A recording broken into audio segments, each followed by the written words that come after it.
Buenos días, buenas tardes, buenas noches. Bienvenidos a un nuevo episodio de Aquí se habla libertad. Arrimados al canal de José Domingo Blanco y Erika Mendoza Tobar, que se llama Mingo TV. A José Domingo Blanco lo consiguen en X como @piso1 y en Instagram como Mingo TV, precisamente.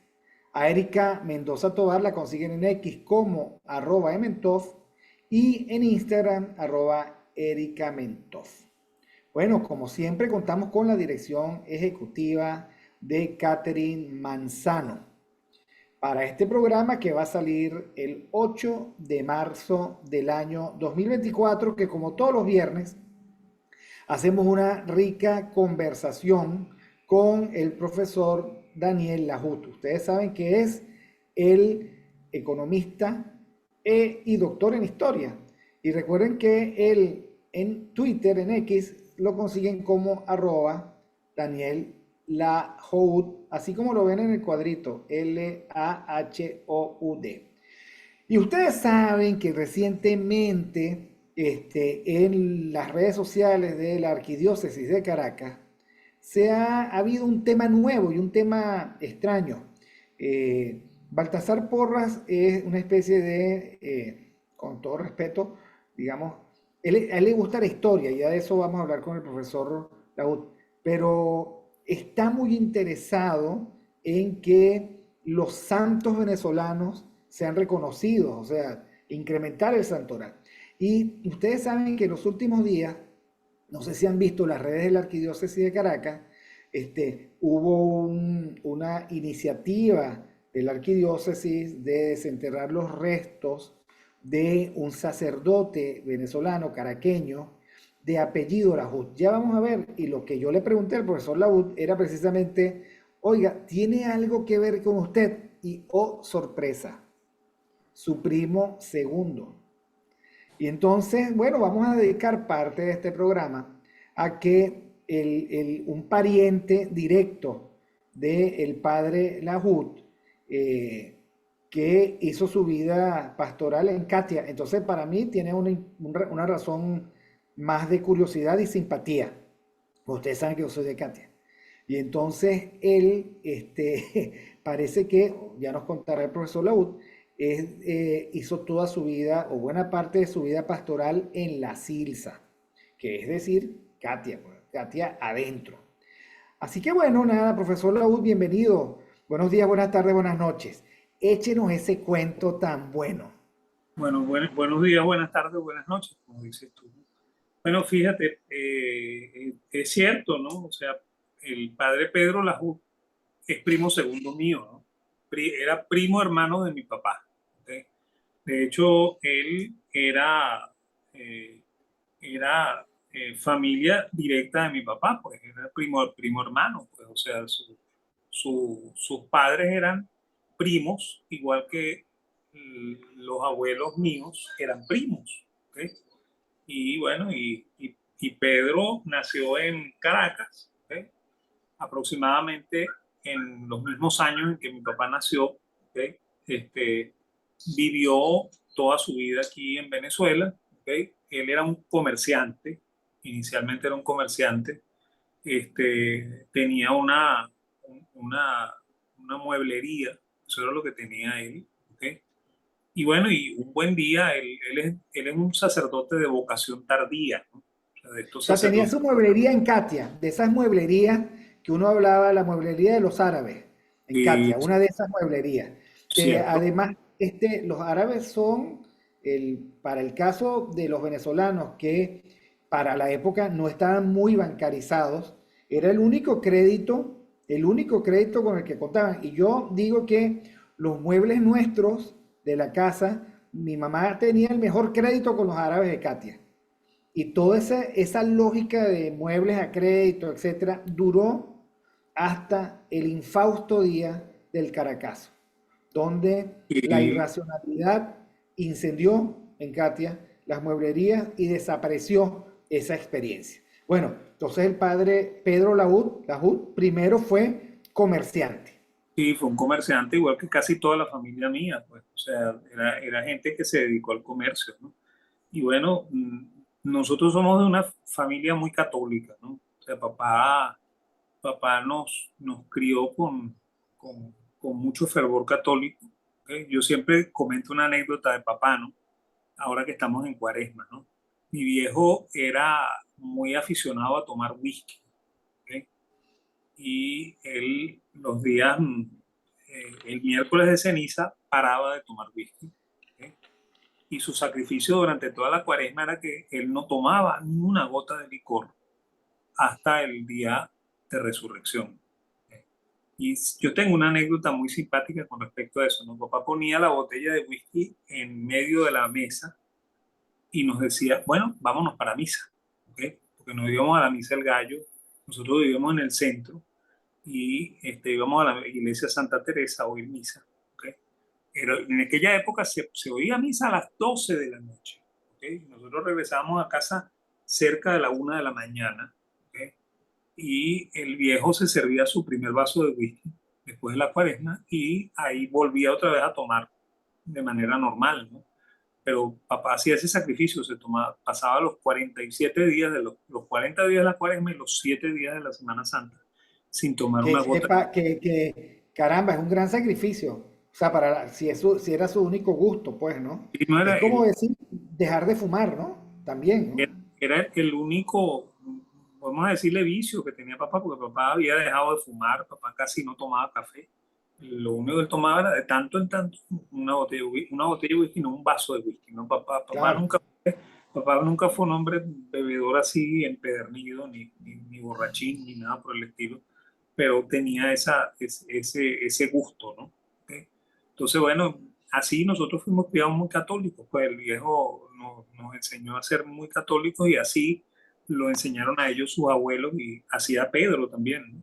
Entonces, bueno, y Pedro, cercano a los 40 años, ¿ok? Yo era todavía un niño, yo tendría 8 años cuando él decidió eso, él decidió que él iba a ser sacerdote, ¿no? Y bueno, ¿Y cómo fue? ¿Vendió sus negocios? ¿Los y entregó? él Así, liquidó el todo, mandato evangélico perfecto. él liquidó todo, ¿ok?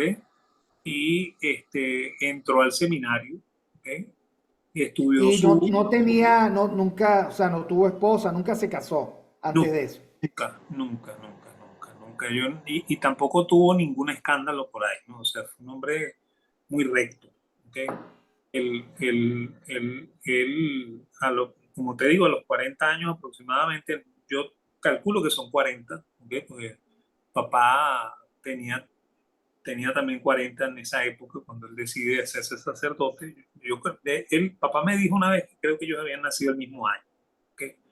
Entonces, bueno, él se decide meterse al seminario, él pasa su noviciado y bueno, y cuando lo van a llevar a ser presbítero, él pasó por los negocios de papá y ahí nos invitó a la ordenación. Y esa fue la primera ordenación que yo vi en mi vida también, ¿no?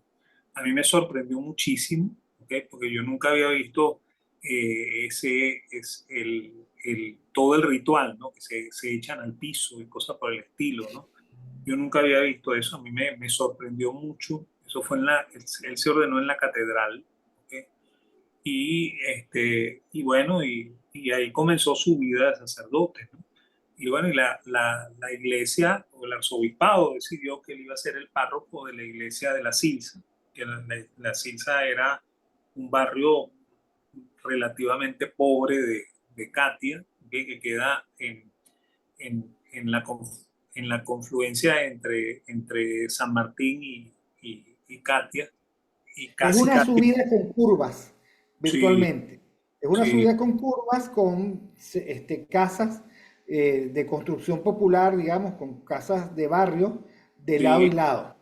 Y de hecho, digamos, era la forma para ir de Katia a San Martín más directa, sí, más bueno, y todavía directa. sigue siéndolo, ¿sabes? Todavía sigue siéndolo. Oye, La vía de la Silsa es una vía expresa para comunicar los dos sitios del oeste, el suroeste y el noroeste, ¿no? Entonces, bueno, él se hace sacerdote, lo asignan a la sala Silsa y ahí comienza una labor muy, muy especial, ¿no? Es más, él contribuyó mucho a la consolidación del barrio, que el barrio tuviese aguas negras, a que el barrio le llegaran aguas blancas. ¿Okay? Es más, él tenía una costumbre, porque ya cuando el gobierno de Carlos Andrés Pérez, ¿okay? El primer gobierno de Carlos Andrés Pérez, él comienza a escribir una cosa que él llamaba la Carta del Niño Jesús. ¿Okay? Él le solicitaba al gobierno un montón de cosas para el barrio. ¿Okay? Entonces ahí empezaba a decir todos los requerimientos que necesitaba el barrio, ¿no? Y eso le creó un hálito de mucha cordialidad con la gente del barrio. La gente del barrio lo quería muchísimo. ¿Okay? Y bueno, y él consiguió muchas cosas para el barrio, pues. ¿Okay? De hecho el sacerdote que hoy en día maneja la parroquia lo recuerda con mucho cariño, porque él era uno de esos niños, ¿okay? Que él ayudó a crecer, ¿okay? Y que al final terminó siendo sacerdote también. ¿Okay? Pedro era un hombre intachable. ¿Okay? Era un hombre muy buen cristiano. ¿Okay? Y que vivió una vida verdaderamente de santo. ¿No? ¿Okay? Este, a, a mí me hace sentir mucho orgullo. ¿Okay? Porque me acuerdo de él y las lágrimas se me salen también, ¿no? Porque, me acuerda de muchas cosas de mi infancia, ¿no? Y me acuerda de un hombre bueno. ¿Okay? Yo siempre vi a Pedro como una persona excepcional, ¿no? ¿Okay? Era muy, muy humilde. ¿Okay? Muy, pero muy humilde. No era un hombre de vuelo intelectual. ¿Okay? Era un hombre más bien, eh, ¿cómo se llama? Eh, de Práctico, ¿no? Finalmente comerciante, ¿no? Si yo educación me quiero regular. imaginar a un cura comerciante, porque después podremos hablar de eso, pero la esencia de la empresarialidad es el ejercicio del comercio, que por otro lado supone muchísima empatía, ¿no? Con los clientes. O sea, yo me lo estoy imaginando como que su parroquia y su servicio a Dios se convirtió en su nuevo gran negocio, en el mejor sentido de la palabra. Claro, ¿Ok? claro que lo. Bueno, yo te voy a contar otra anécdota y sabes que yo en algún momento pensé en ser sacerdote, ¿no? Y el tío que me enseñó, o al tío al que yo le debo el árabe, que yo soy un caso muy extraño, ¿no? Mi mamá era venezolana, mi papá era de origen libanés, por lo cual yo no debería hablar árabe, ¿no? ¿Okay? Lo normal es que uno hable el idioma de la madre, ¿no? Pero resulta que cuando papá y mamá se casan, ellos comienzan a vivir en casa de mis tíos. ¿Okay? Y mis tíos estaban también recién casados, ¿no? O sea, mi tía Navijo, que era una de las tías mayores, había sido condenada a ser solterona porque se casó de 30 y pico de años, ¿no? Entonces, ella se casó con mi tío Javid, a quien yo quiero mucho todavía también. ¿Okay? Bueno, Javid ya murió también, ¿no? Casi todos los viejos de mi familia ya han muerto, ¿no? Entonces, a Javi yo le debo dos cosas, le debo el árabe y le debo el nombre, porque el segundo nombre de él era Daniel, y cuando yo nací, fíjate, aquí va otra vez lo católico, ¿no? Él dice que en el pueblo de él, que es el Hader, un pueblo que queda cerca del pueblo de mi abuelo, ¿okay? El santo patrono era San Daniel, y por esa razón él se llamaba Javi Daniel. Entonces él dijo, nada, este muchacho se va a llamar Daniel porque ese es el santo del pueblo mío. Y bueno, y por eso es que le debo yo mi nombre, pues. ¿Okay? Y además le debo el árabe, ¿no? ¿Okay? Porque él me enseñó a hablar y leer el árabe, que es bien difícil, ¿no? O sea, no es una cosa fácil, ¿no? Y de hecho mis hermanos siempre preguntan, o sea, siempre preguntan, no siempre se quejan de por qué ellos no hablan árabe, ¿no? Y el asunto es que yo tengo dos lenguajes maternos, pues. O sea, en casa se hablaba árabe porque mi tío hablaba en árabe con mi tía y mi papá. Y entonces yo terminé hablando árabe con ellos y hablaba castellano con mi madre, y el castellano que yo hablaba era un castellano andino porque mamá era del estado Táchira, ¿no? Entonces yo Ah, sí, tenía su mamá, ¿de dónde era su mamá? de San Cristóbal. ¿Ok? Ah, Entonces yo tenía el dialecto andino, ¿ok?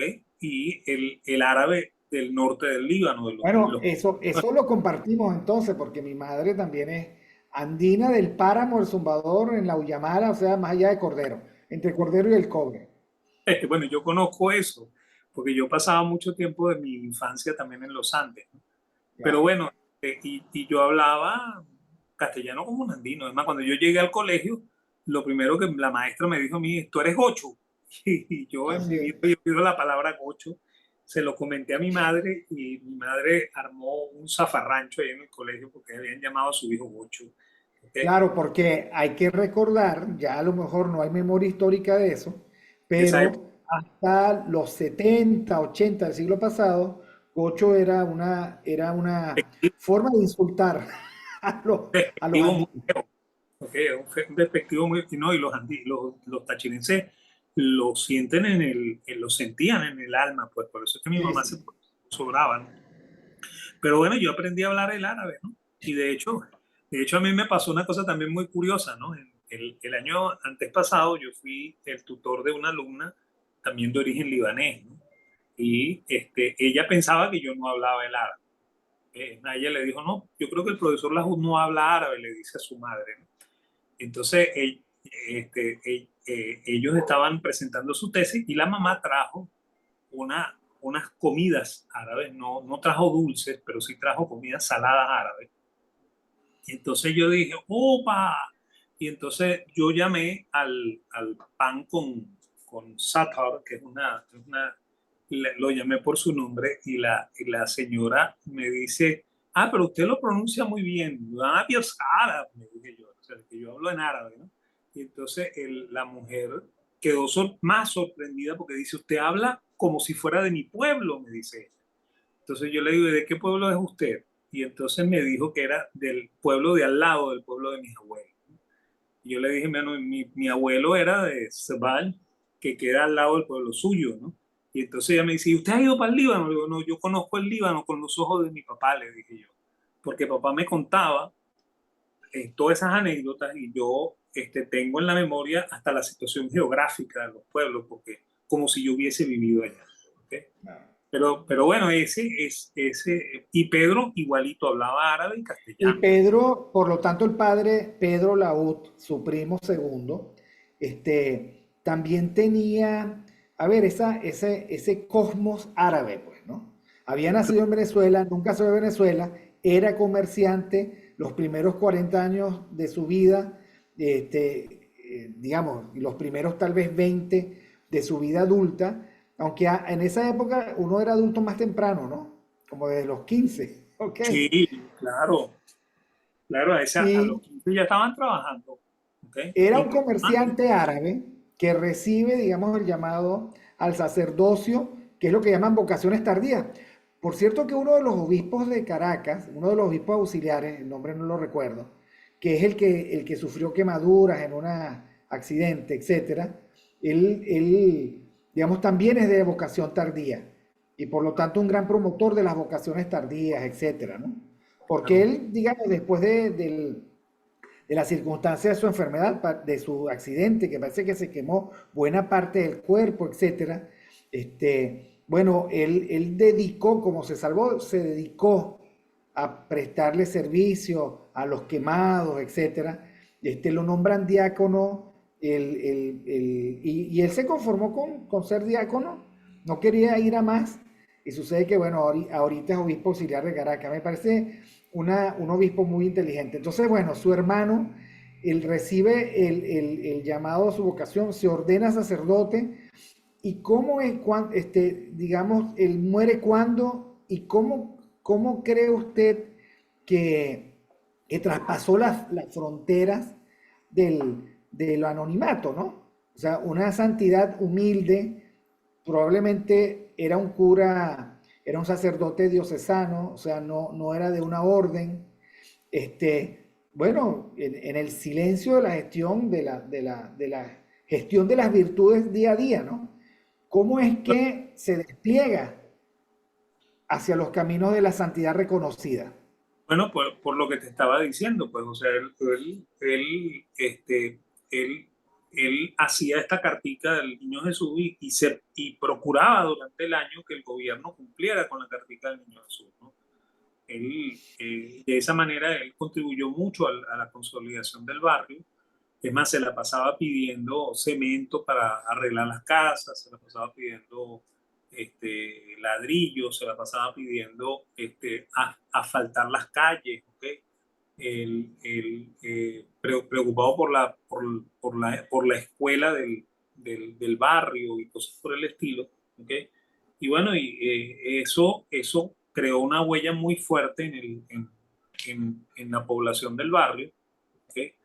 Y bueno, la población del barrio es la que lentamente fue convirtiendo al padre Pedro en el santo que hoy en día se busca canonizar, ¿no? Es más, de hecho, él murió en los años 90, ¿no? ¿Ok? Murió de un infarto ahí en final de los años 90, casi llegando al gobierno de Chávez, ¿no? O sea, él no ¿Con llegó a ver. qué, con qué edad murió? ¿Qué edad Bueno, tenía? bueno, debería haber tenido ahí unos 60 años, 60 y O tantos sea, años. joven, ¿no? Sí, O sí, sea, sí. Murió mucho de antes los de mi. 20 a los 40, laico, de los 40 a los 60, cura, ¿no? Sí, y bueno, y como te digo, marcó una honda huella en el barrio, ¿ok? Tanto que hasta hoy la gente del barrio lo considera un santo, ¿no? Y de hecho, bueno, lo que te comenté, pues, o sea, el párroco de la Silsa es uno de los niños que andaba con él cuando él estaba en su posición sacerdotal y el ejemplo de Pedro lo llevó a ser sacerdote, ¿no? ¿Ok? Él, fue un hombre, como te comento, pues muy humilde, pero a la vez muy santo, ¿no? ¿Cómo se llama? Muy dado a la comunidad, ¿ok?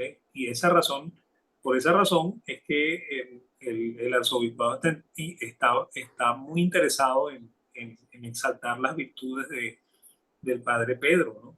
¿Ok? Te ratifico mucho, pues yo siento mucho orgullo por Pedro, ¿ok? No hablo mucho de eso porque a mí no me gusta mucho alardear de mi familia, o creo que no es buena, ¿cómo se llama? No es una buena política, pero en el caso de Pedro, y que estamos hablando de esto así muy en la intimidad de la amistad mía contigo, yo me siento muy orgulloso de haberlo conocido y de que sea parte de mi familia, ¿no? O sea, es una vida ejemplar, ¿ok? Es más, si nosotros tuviésemos más gente así en el país, de repente este país sería distinto, ¿ok? No, claro, obvio. Pero bueno, a mí me parece muy interesante porque todos esos supuestos descubrimientos, porque estaban allí, ¿no? Y tenían su propia forma de desplegarse y de mostrarse. Bueno, también nos tienen que hacer reconciliarnos con el país, que a veces tantas frustraciones nos da. Este Y es un yo, país que es capaz de producir santos contemporáneos, curas comprometidos, intelectuales, que también, digamos, con mucho compromiso, familias, también, digamos, de altísimos niveles de integridad. Y eso no tiene que ver ni con la riqueza ni con la pobreza, tiene que no, ver con los principios. no, y de hecho, fíjate, yo creo que esa es también la idea del, del cardenal, ¿no? El cardenal Porra, creo que quiere exaltar mucho esa figura de los hombres humildes que tienen calidad de santos, ¿no? ¿Ok? De hecho, bueno, fíjate que con él fue que se logró exaltar a- a José Gregorio Hernández, ¿no? Y creo que esta idea también de exaltar a Pedro como santo de la iglesia, creo que está vinculada a esa idea del cardenal de hacernos ver los venezolanos tenemos valores importantes, ¿no? Y que tenemos que sentirnos orgullosos de esos valores, ¿no? O sea, que nuestra idiosincrasia no es tan mala como se dice, ¿eh? Que no somos, como decían en el siglo XIX, unos guerreros, guerreros irredentos, ¿ok? Sino que somos gente que nos dedicamos al trabajo, ¿no? Y bueno, a mí también me hace sentir muy orgulloso que Pedro fue un comerciante, ¿no? Porque eso también exalta mucho al gremio de los comerciantes, ¿no? ¿Ok? Yo creo que eso es importante, ¿no? O sea, yo que a veces me quejo mucho de los empresarios venezolanos, sin embargo, yo siempre siento mucho más aprecio por el comerciante, ¿eh? que por el industrial y el agricultor venezolano. Y bueno, y Pedro es un ejemplo de eso, pues, ¿ok? El que él haya decidido ser sacerdote, que haya vendido todo lo que tenía para ser sacerdote, ¿ok? No lo exime de que en algún Ahora, momento en una comerciante. familia unida, inmigrante, ¿no? Como la de ustedes, el anuncio de Pedro de vendo todo, liquido mis negocios y me meto a cura, ¿qué recuerda usted cómo fue recibido eso? Bueno, ¿Qué le decía a su papá? ahí, ahí hubo varias visiones, ¿no? O sea, algunos lo vieron como algo bueno, ¿ok? Este, como una buena señal. Yo tengo que comentar también que en mi familia ha habido varios sacerdotes, ¿no? O sea, mi abuelo, que en paz descanse, tuvo dos hermanos que eran sacerdotes, ¿ok? Y ¿cómo se llama? La vocación sacerdotal ha estado en la familia, ¿no? El, el- el sacerdocio en el Líbano es muy distinto al sacerdocio en Venezuela, ¿no? El sacerdocio en la época en la que mis tíos abuelos eran sacerdotes, ellos se podían casar, ¿eh?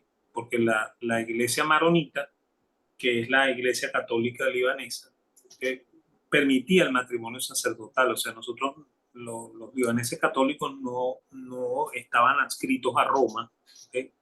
Y no se cumplía el, ¿cómo se llama? El concilio de Vitoria, que es el concilio en el cual se prohíbe el matrimonio sacerdotal, porque igual, hasta más o menos el siglo X, los sacerdotes se casaban en la iglesia católica, ¿no? Pero en el Líbano se mantuvo eso, ¿ok? De hecho, Pedro era sobrino de estos dos curas, ¿ok? Que eran casados y que tenían hijos, ¿ok? O sea, que no es la misma actitud del sacerdote en el mundo occidental, ¿no? Una vez que la iglesia maronita se afilia a Roma, y eso ocurre más o menos en el tránsito entre la Primera y la Segunda Guerra Mundial, ¿ok? Entonces ahí se prohíbe el matrimonio sacerdotal en el Líbano, ¿ok? De hecho, hoy los sacerdotes en el Líbano no se casan, ¿ok? Cumplen con el concilio de Vitoria, ¿ok? Pero en esa época eran curas casados, ¿no? ¿Ok? Y bueno, el, lo que sí extrañaba mucho era que Pedro no se casaba, ¿sí? Pedro mantenía su soltería Tampoco era normal. O sea, sí, no era normal en la época, ¿no? O sea, no tenía sentido un hombre con el, digamos, ¿cómo decir? Con bienes como para aceptar una familia, ¿no? sí, bueno, pero fíjate, yo nunca llegué a preguntarle eso a Pedro, ¿no? Acuérdate que Pedro era más o menos de la misma edad de mi papá, ¿no? Entonces yo creo que yo no me atreví a hacer una pregunta de ese tipo, ¿no? Pero yo me imagino que en el fondo él sentía esa atracción por la vocación sacerdotal y por esa razón nunca decidió casarse, ¿no? Como te comenté, nunca hubo ningún escándalo con él, yo nunca supe de alguna afer que tuviese por allí, ¿ok? Y bueno, un buen día dijo que él se iba a ser sacerdote, como te comento, vendió todo y se fue al seminario. Entonces ahí hubo posiciones encontradas, ¿no? Algunos en la familia no les gustó, les pareció que eso era exagerado, que un hombre viejo viejo para la visión de ellos se hiciese sacerdote. Pero también hay que decirlo, porque es que ahora un hombre de 40 años luce muy joven, pero es que en esa época no era lo mismo. Así Claro, como una mujer de 28 años ahorita es una muchachita, en esa época una mujer bueno, rozando los 30 era un bueno, caso perdido. es lo que yo Un te caso comenté. perdido. Mi tía, una de mis tías mayores, que era mi tía Navijo, que fue la que se casó con Javier Daniel, ella se casó de 28 años con él, con mi tío, ¿ok? Y ella era un caso perdido, ¿no? Eso Caso era, perdido. eso era una solterona ya, ¿ok? El- entonces, este, Por igual, ejemplo, para poner simplemente cambios de época, el poeta Machado en España, ahorita se me va el nombre de la cabeza, ¿no? Pero este poeta famoso de español, se comprometió con una joven de 13 años cuando él tenía 31, sí, porque las mujeres se casaban relativamente temprano. Mi madre se casó a los 15 años, por ejemplo, ¿no? bueno, te cuento que mi abuela y mi abuelo se casaron de 12 y 13, ¿no? ¿Ok? Y por eso es que también tenían cantidad de hijos, ¿no? ¿Ok? Porque ¿cómo se llama? Mis abuelos tuvieron 14 hijos, ¿no? ¿Ok? Con algunos cuantos hijos muertos, ¿no? Porque no todo el mundo se sobrevivía en esa época tampoco, ¿no? Entonces, bueno, ella, ellos se casaron a esa edad, ¿ok? Comenzaron a tener hijos muy temprano, ¿ok? De hecho, mi tía Hasne, que es la mayor de todas, nació cuando mi abuela tenía 14 años, ¿no? ¿Ok? Y de ahí en adelante tuvieron hijos hasta el último que se llamaba Said, ¿ok? Que nació ya casi al borde de la muerte de mi abuelo. Mi abuelo muere en el 40, muere mi abuelo y Said nació en el 36. ¿Ok? O sea que ahí tienes un caso, ¿no? No, lo que Y bueno, quiero decir es, uno puede decir, este muchacho de 40 años, ahora, pero en esa época, era un hombre hecho y derecho, ya hacia raudo y veloz hacia la madurez, ¿no? También la no, gente vivía menos, ¿no? La gente vivía menos. sí, era una vocación tardía, pues. Y bueno, y- y por el otro lado, bueno, buena parte de la familia se sentía muy feliz de que tuviésemos un sacerdote, ¿no? ¿Ok? Es más, yo era lo que me contaba entre los que estaba feliz, ¿no? Sobre todo a mí me impresionó mucho, como te comenté, la, la, la consagración del Ordenación. sacerdote, ¿ok? Y bueno, incluso eso me servía a mí de inspiración. Yo quería ser sacerdote también, ¿no? ¿Ok? Lo que pasa es que después la vida me llevó por otros lados, ¿no? Y terminé casado y con hijos, ¿no? Pero a mí me inspiraba mucho Pedro, ¿no? ¿Ok? Es más, me sentía, como te comento, muy orgulloso de su forma de ser, ¿no? Y no solamente de él, ¿no? O sea, los hermanos de Pedro eran ejemplares, ¿no? ¿Ok? Él tenía un hermano que se llamaba Antonio, que yo lo quería mucho, ¿ok? En árabe lo llamaban Antún, ¿ok? Él, muy buena persona, él y su esposa Seot, ¿ok? Tenían hijos que vivían en Higuerote, muy buenas personas, ¿no? Él también tenía una hermana, ¿ok? Que murió recientemente, ¿ok? Se llamaba Victoria, ¿ok? Muy, pero muy buena, ¿ok? Casada con un primo, Jesús, Juan Musa, ¿ok? O sea, la familia de él era una familia ejemplar también, ¿ok? O sea, no es que esto sale del aire, ¿no? ¿Ok? Eso hay que reconocerlo, ¿no? ¿Ok? Y todos, como te comento, muy creyentes, ¿ok? El libanés normal no es el creyente supersticioso, ¿no? Sino que es el creyente que está convencido, ¿no? ¿Ok? Es más, eso siempre nos lo decía papá, ¿no? Que acuérdense que ustedes tienen que vivir como católicos porque estamos en un mundo en el cual la gente no es católica, decía papá. y bueno, y eso quedó muy marcado dentro de mí, ¿no? Dentro de todos nosotros, pues, de mis otros dos hermanos.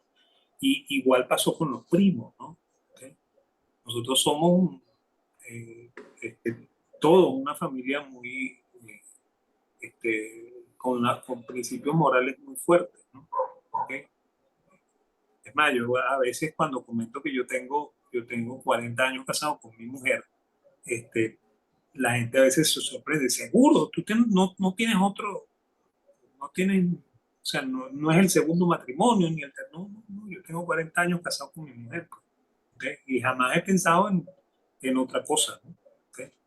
El- porque eso fue lo que aprendí yo en mi casa, pues. Papá era un hombre Claro. de casa, ¿ok? Papá se iba a trabajar temprano al negocio, nos llevaba a trabajar al negocio. Yo trabajé en el negocio de mi papá desde niño, ¿ok? Por eso es que cuando a mí me hablan ¿Dónde de estaba el negocio de su papá? del silencio, ¿ok? Ah, Papá primero tuvo negocio en el bloque 6 del silencio y después en el bloque 3 del silencio. Y yo trabajé de niño con él, ¿ok? Es más, tengo muchísimas anécdotas de papá, ¿ok? Y de cosas que yo aprendí. Es más, mi afición por, por la economía viene de allí, ¿ok? Porque papá me daba lecciones sin querer, ¿ok? Sus lecciones tácitas, pues. El viejo me enseñaba a ser comerciante, ¿ok? Pues él quería que yo fuese comerciante, ¿ok? Y al mismo tiempo, con el ejemplo me enseñó tanto a ser comerciante como a ser un hombre de casa, ¿no? Un hombre, un buen padre, ¿no? O sea, papá fue un excelente padre, ¿ok? Papá, a pesar de que era un hombre analfabeta, ¿ok? Papá fue analfabeta en árabe y en castellano, ¿ok? Él era muy bueno con las matemáticas, ¿ok? Sacaba cuentas con la cabeza, ¿ok? Pero era un hombre íntegro, ¿no? Íntegro. Y ese ejemplo lo tengo yo, ¿ok? Y bueno, y trato de seguirlo, ¿no? ¿Ok? El viejo era una cosa excepcional, ¿no? Y bueno, y de la misma manera Pedro, ¿ok? Lo que pasa es que Pedro escribía, ¿ok? Y leía, ¿no? Y de hecho, fíjate que Pedro, lo que te comento, ¿no? Escribía esa cartica al niño Jesús que fue famosa, ¿no? Es más, de hecho, las cartas de él en el gobierno de Luis Herrera, en el gobierno de Lucinchi, ¿ok? Y en el segundo gobierno de Pérez también fueron cartas muy sonoras, ¿no? ¿Ok? Y él no solamente las escribía, él se paraba en Miraflores a exigir que le cumplieran con la carta, ¿no? Le decía, mire, mi parroquia necesita esto no es en serio, ¿no? ¿Ok? El hombre tocaba la puerta, ¿ok? Y bueno, y eso es lo que hace a este hombre excepcional, pues, ¿ok?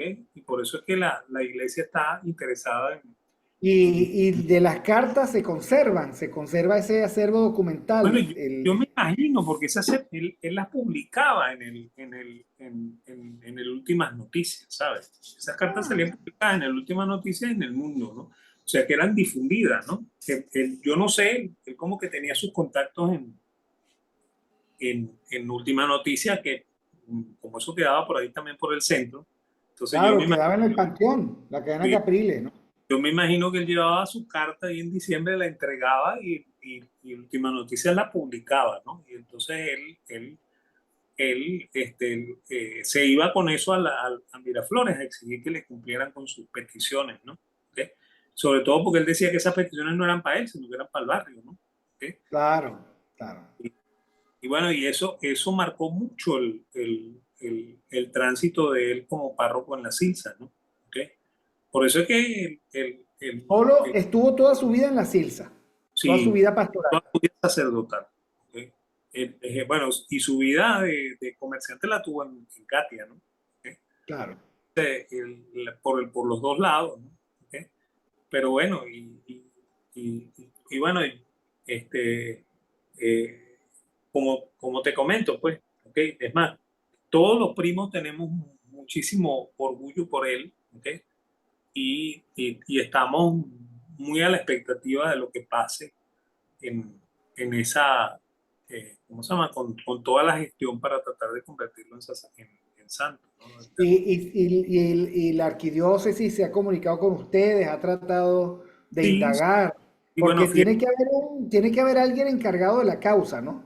sí, hay un sacerdote encargado de la causa, ¿ok?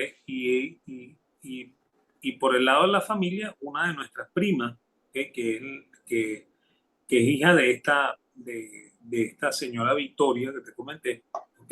Es la encargada por la familia del contacto con la arquidiócesis, ¿no? ¿Ok? A mí constantemente me están invitando para algunas cosas que se están haciendo, este, actos especiales en la misma parroquia de la Silsa, ¿ok?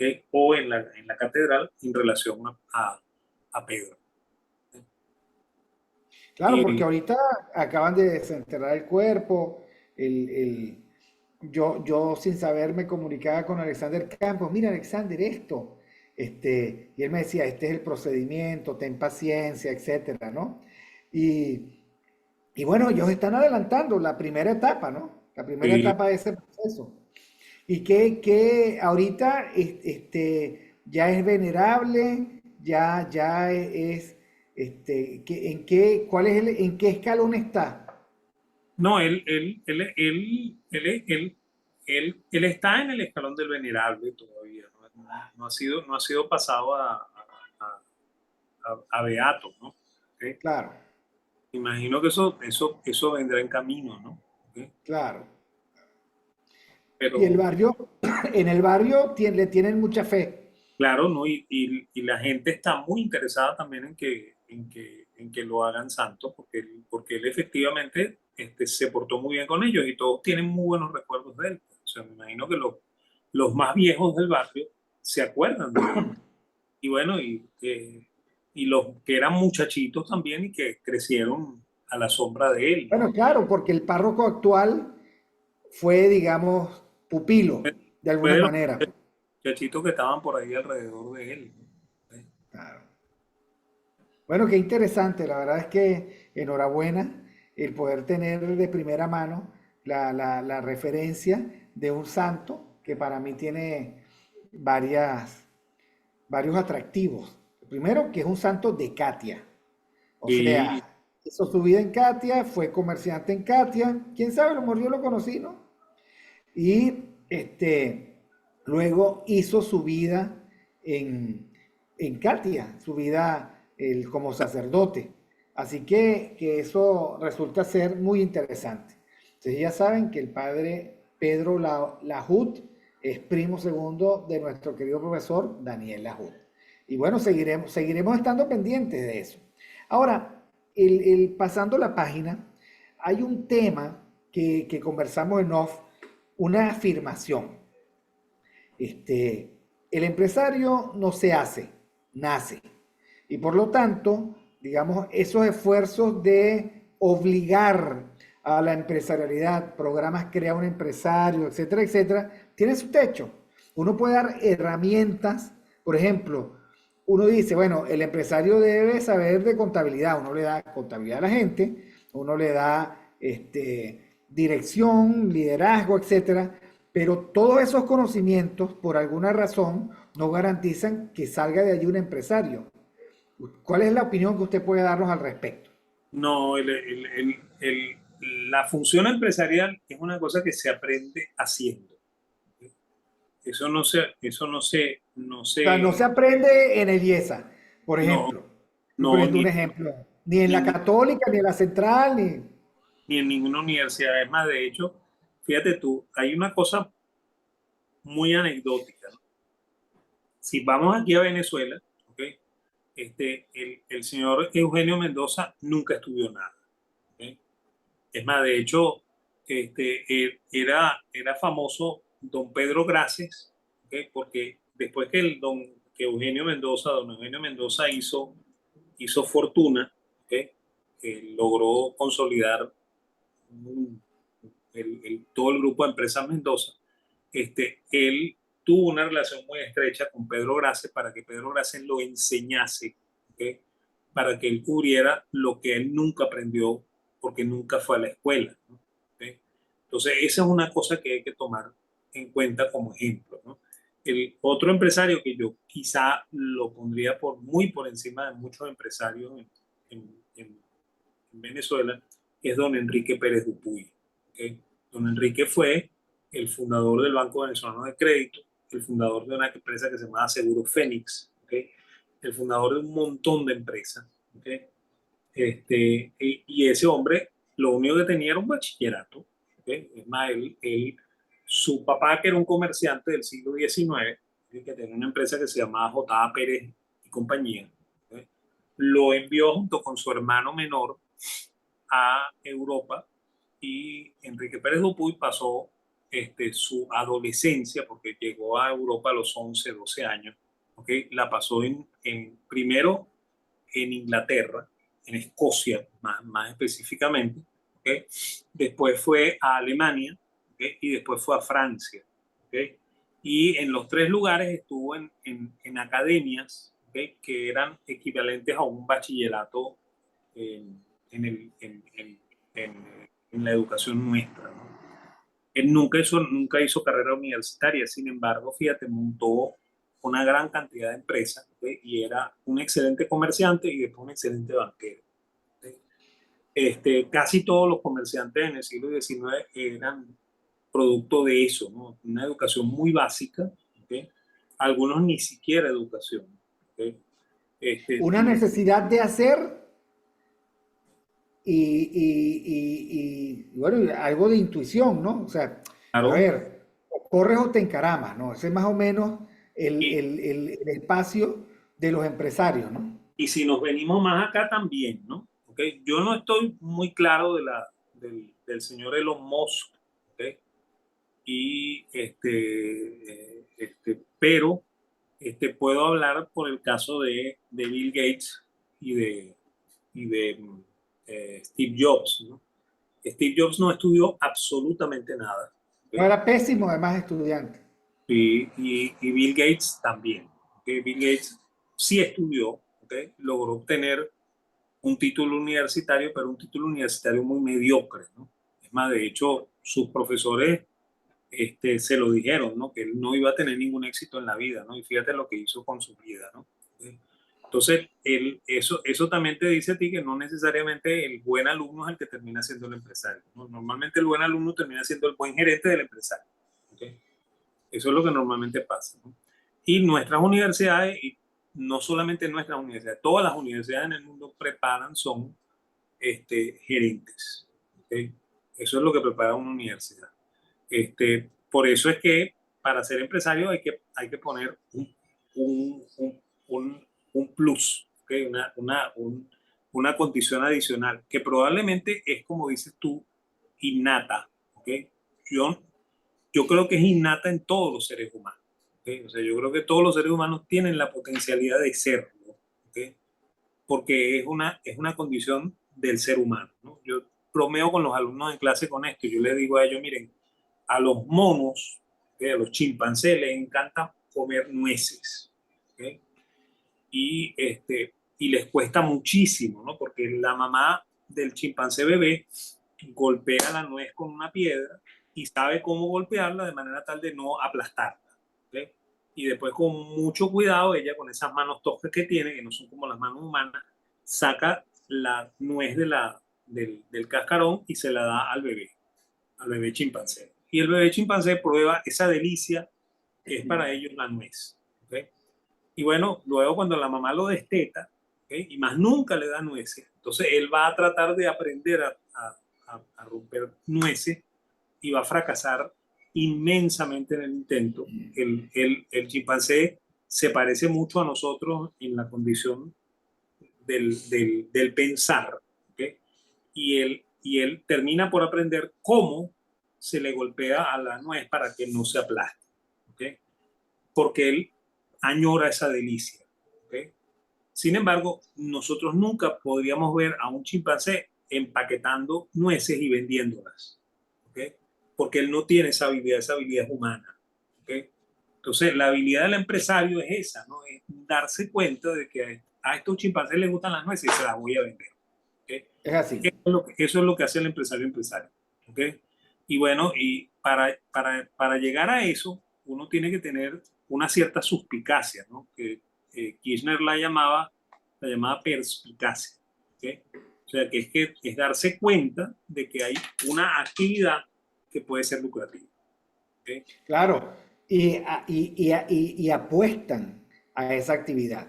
¿No? Y se arriesga, Mientras más perspicacia tenga, o sea, mientras la identifican más temprano, más oportunidad tienen de claro, hacer buenos negocios con eso. claro. Y eso no se aprende en una universidad, ¿ok? Eso no te lo pueden enseñar, ¿ok? Fíjate, yo ahí vuelvo otra vez con el cuento de mi papá, ¿no? Papá era un comerciante, ¿no? Y yo comenté que papá era analfabeta, ¿no? Y fíjate, fue un comerciante exitoso, analfabeta, ¿ok? Entonces, yo me acuerdo mucho que cuando yo preguntaba, ¿y eso cómo se hace? Y el viejo, la respuesta que me daba era, tú no ves, veme cómo lo estoy haciendo, ¿ok? Pues yo no te lo voy a explicar porque no lo sé explicar, veme lo que estoy haciendo, ¿ok? Porque esa es la única enseñanza que tiene un empresario, pues el darse cuenta, ¿okay? Darse cuenta, eso no te lo enseñan en la universidad. En la universidad te enseñan Ahora, a resolver problemas, a resolver las ecuaciones. universidades te dan herramientas, digamos, de administración, de gerencia, liderazgo, etcétera. Este, aunque, como lo plantea el profesor Lahoud, no es cierto que necesites de eso para ser un buen empresario, porque vas aprendiendo a buscarle la vuelta. Ahora, si eso es así, también es cierto que es tiempo perdido, los esfuerzos de los estados de fomentar empresas. No, Corporación Venezolana de Fomento, Fondo de Crédito Industrial, Corpo Industria, Sociedad de Garantía, FONPIM, en fin, yo pasé por todas.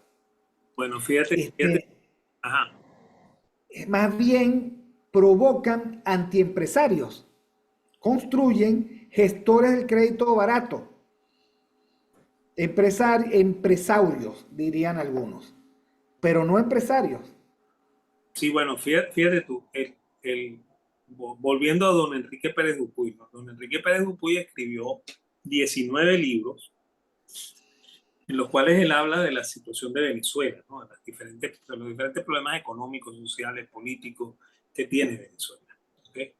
Y él lo comenta, ¿no? Cuando estaban en esta vorágine de fundar cosas como la Corporación Venezolana de Fomento y Corpo Industria y cosas de esas, ¿ok? Él puso unos ejemplos bien importantes, ¿no? Él dice que en Canadá no hubo nunca nada de eso y Canadá creó empresarios, ¿okay? En Noruega jamás hubo una corporación de mercadeo agrícola, una corporación venezolana de fomento, ¿okay? Que prestara, ¿okay? Y Noruega generó sus empresarios. Nosotros tuvimos a nuestros gobiernos dando créditos regalados, ¿okay? Que lo único que crearon es, como decía el doctor Caldera, empresarios ricos con empresa quebrada, ¿okay? Así es. Fue lo que creó. Entonces, y ese empresario rico con una empresa quebrada no es empresario, ¿okay? Eso es lo primero que hay que pensar. Porque el empresario que de verdad es empresario, ¿okay? No deja que su empresa quiebre, ¿okay? Porque O sea, y entiende que... tampoco se come la empresa hasta el punto de quebrarla. O sea, un Claro. empresario de verdad no devora, no devora lo que tiene que ser para la empresa. No lo hace. Ahora, y eso se consigue no promocionando la empresarialidad, ¿okay? Porque si tú la promocionas, así como lo hicieron los ADECO en los 60, 70, ¿okay? Lo que consiguen es lo que tenemos nosotros, que no son empresarios, ¿okay? Son gente que sabe hacer lobby, que sabe pedir regulaciones, que sabe pedir aranceles, ¿okay? Que sabe pedir monopolios, ¿okay? Y que se queja de la competencia, que dice que su competencia es desleal, ¿okay? Bueno, yo he Esto, conocido tantos en mi vida, tantos empresarios quebrados, tantos empresarios ricos o que aparentan riqueza con empresas absolutamente quebradas. sí, Empresarios a los que le dieron, empresario entre comillas, empresa llave en mano, que era una política de corpoindustria para las pequeñas industrias y no sabían qué hacer, porque además habían diseñado o propuestose una empresa que no tenía nada que ver con la capacidad venezolana. Yo recuerdo el caso de un amigo mío que le da la empresa de mi hermano, nunca la pudo arrancar, pero es que esa empresa hacía algo así como que tenía la capacidad de hacer 42.000 pares de zapatos al día. Cosa que Y no no estaba. era, y con una tecnología que él no se maneja, pero le habían dado el crédito, le habían dado el galpón, las maquinarias e incluso capital de trabajo. ¿Qué se lo comió? Entonces tenía el crédito, o sea, tenía un crédito que se iba transformando en deuda, ¿ok? Con una empresa que él no sabía manejar, o sea, esa ha sido nuestra tragedia, porque los recursos, o sea, los incentivos son desastrosos en ese sentido. A mí me parece que el único incentivo que uno necesita es respeto a la propiedad privada, un mercado efectivamente competitivo, una economía sana y un gobierno que no se permite el abuso de la intervención y que por supuesto no usa los recursos de la gente precisamente para dárselo a sus amigos empresarios y que además no establece una relación perversa y de desahucio con los empresarios que ellos mismos han creado. Esto es un desastre y nosotros tenemos décadas en eso.